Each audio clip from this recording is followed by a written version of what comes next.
ಈ ವರ್ಷ neat exams ಬರೀತಿರೋ ವಿದ್ಯಾರ್ಥಿಗಳಿಗೆ 2 ಇಂಪಾರ್ಟೆಂಟ್ ಅಪ್ಡೇಟ್ಸ್ಗಳಿದ್ದಾವೆ.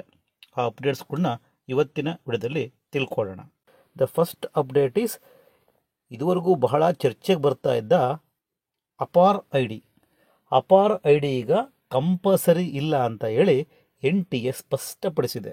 ಇದಕ್ಕೂ ಮುಂಚೆ ಅಪಾರ್ ಐ ಡಿ ನೀವು ಕ್ರಿಯೇಟ್ ಮಾಡ್ಕೊಳ್ಳೇಬೇಕು, ಅಪಾರ್ ಐ ಡಿ ಬೇಕೇ ಬೇಕು, ನೀಟ್ ಎಕ್ಸಾಮ್ಸ್ ಈ ವರ್ಷ ಬರೀತಿರೋ ವಿದ್ಯಾರ್ಥಿಗಳಿಗೆ ಅಪಾರ್ ಐ ಡಿ ಬೇಕೇ ಬೇಕು ಅಂತ ಭಾಳ ಅಪಾರ್ಥಗಳಾಗ್ಬಿಟ್ಟಿದ್ದು. ಬಟ್ ಈ ವರ್ಷದ ಮಟ್ಟಿಗೆ ಅಪಾರ್ ಐ ಡಿ ಇಲ್ಲ. It is not A mandatory. But Aadhaar card ಬೇಕು.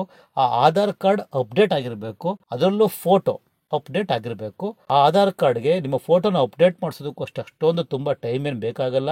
ಇಲ್ಲ ಬೆಂಗಳೂರುವನ್ನೋ ಇಲ್ಲ ಕರ್ನಾಟಕವನ್ನು ಹೋಗಿ ಫೋಟೋನ ಅಪ್ಡೇಟ್ ಮಾಡಿಸ್ಕೋಬಹುದು. It is not a big task. ಇನ್ನು ಸೆಕೆಂಡ್ ಅಪ್ಡೇಟ್ ತಗೊಂಡ್ರೆ ಎಕ್ಸಾಮಿನೇಷನ್ ಡ್ಯೂರೇಷನ್ ಹಾಗೆ ಕ್ವಶನ್ ಪೇಪರ್ ಪ್ಯಾಟ್ರನ್.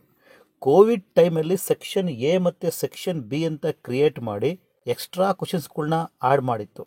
ಬಟ್ ಈ ವರ್ಷ ಯಾವುದೇ ರೀತಿ ಎಕ್ಸ್ಟ್ರಾ ಕ್ವಶನ್ಸ್ಗಳು ಇಲ್ಲ.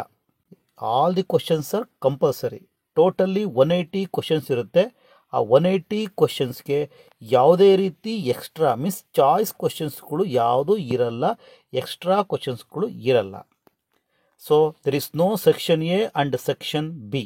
ಫಿಸಿಕ್ಸಿಂದ 45 ಕ್ವಶನ್, ಕೆಮಿಸ್ಟ್ರಿಯಿಂದ 45 question, botany 45 question, zoology 45 question, totally ಬಯಾಲಜಿಯಿಂದ 90 ಕ್ವಶನ್ಸ್ ಇರುತ್ತೆ.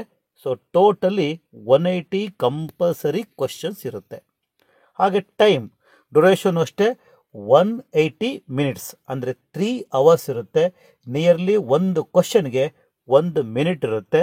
ಈ ವರ್ಷ ಯಾವುದೇ ರೀತಿ ಎಕ್ಸ್ಟ್ರಾ ಕ್ವಶನ್ಸ್ಗಳು ಇಲ್ಲ ಅಂತ ಹೇಳಿ NTA ಸ್ಪಷ್ಟಪಡಿಸಿದೆ ಇವತ್ತಿನ ಅಪ್ಡೇಟ್ನಲ್ಲಿ.